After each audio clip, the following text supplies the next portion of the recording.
আসসালামু আলাইকুম প্রিয় দর্শক, কেমন আছেন সবাই? আশা করি সকলেই অনেক অনেক ভালো আছেন। তো আপনারা প্রায় দেখে থাকবেন, বিশেষ করে গ্রাম অঞ্চলে এটা বেশি দেখা যায় বিভিন্ন ফলের গাছে ছেঁড়া জুতা বা ঝাঁটা এইগুলো দিয়ে রাখে। এইগুলো আসলে মূলত তারা মনে করে যে হয়তো এগুলো দিলে মানুষের কুনজর আর লাগবে না।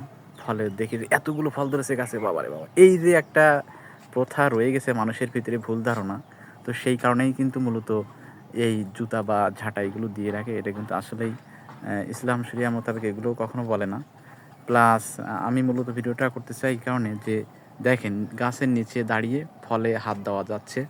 তো আপনি অথবা আপনার সন্তানের জন্য ঠিক এইরকম, এই যে ছোটো গাছটা দেখেন কত ছোট, ঠিক এইরকম ছোট গাছ আপনারা লাগানোর চেষ্টা করেন ভালো জাতের, তাহলে ছোটোবেলা থেকেই এইরকম ফল ধরবে।